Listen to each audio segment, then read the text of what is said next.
contrário, ela só existe no retrato, como na lírica. A pergunta é, não serão a ficção e o drama uma impossibilidade cultural? Não existe uma tradição literária no cinema português, ou seja, não existe na tentativa de adaptações de grandes obras da literatura portuguesa uma relação muito evidente entre os caminhos do cinema e os caminhos da literatura, ou da poesia, ou das artes narrativas. Ela está mais ligada, no nosso caso, a artes do espaço e, sobretudo, à pintura.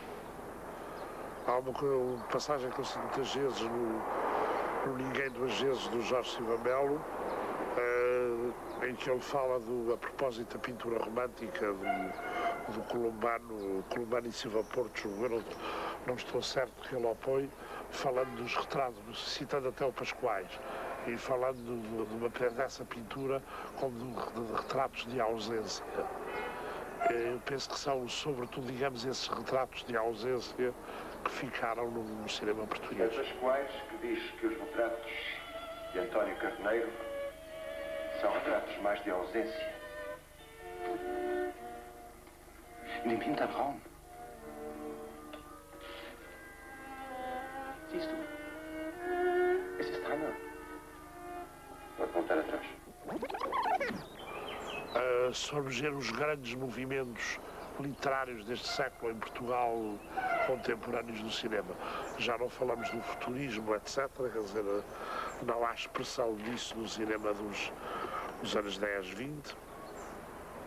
Ou há umas brincadeiras do Almada, aparece num filme que não se conhece porque desapareceu, o Condenado de 21, mas há, digamos, uma certa marca, podemos dizer, do espírito da presença no Oliveira.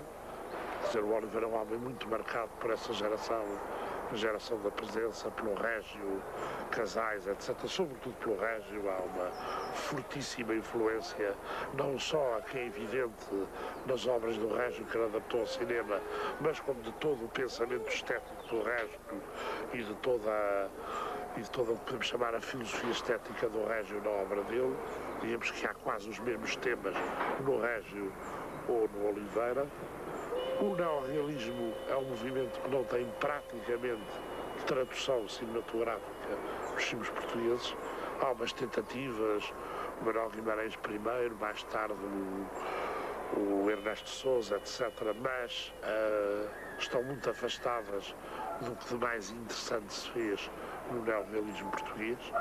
Curiosamente, e muito importantemente, um cineasta português que seria mais curioso abordar pelo lado do neorrealismo faz um cinema que ortodoxamente nada tem a ver com o neorrealismo, que é o António Reis e a Margarida Cordeiro.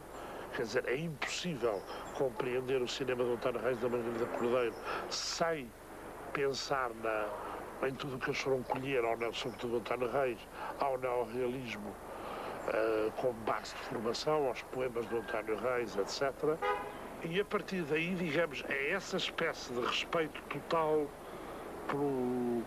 pelas pessoas, por esses traços que tanto podem ser uma árvore, uma paisagem, um castanheiro, uma maneira de expor flores, uma maneira de arranjar uma casa, um modo de pôr uma mesa, um objeto, como essas pessoas. É, digamos, essa busca de um Portugal mítico que ele vai tentar agarrar e que ele vai tentar depois, através dos filmes e do magistério dele na Escola Superior de Cinema, transmitir a alguns alunos da marca dele é muito forte. Mais forte, por exemplo, penso terá sido ou no Vítor Gonçalves ou no Pedro Costa.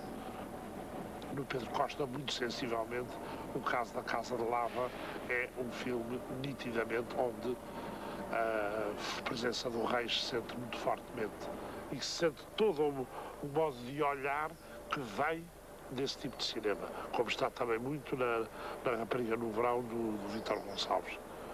E aí ele deixa marcas muito fortes, nos alunos dele. Mas deixa-as sempre pela maneira como ele tem de trabalhar. Seria muito curioso publicar um dia todas as notas dele como professor, pela maneira de o Maroco foi aluno dele, pode saber isso melhor, foi aluno dele, não foi? Portanto, é pelas notas dele, pela maneira dele insistir sempre num determinado modo, num determinado entendimento do cinema que ele tinha, como forma de captação, por um lado, de uma realidade que está perante o olhar da Câmara e dos limites da transfiguração dessa mesma realidade. Ele era capaz de estar um dia inteiro à espera daquela luz determinada, com aquele raio sobre aquela folha que ia dar aquele tom que ele queria, que ele tinha visto, e que era aquilo que lhe parecia, para usar a palavra literalmente, mágico. E é essa magia que ele estava convencido que acontecia ao olhar da Câmara, e que acontecendo ao olhar da Câmara lhe cabia captar. Não porque ela não estivesse lá, mas exatamente porque ele acreditava que ela estava lá.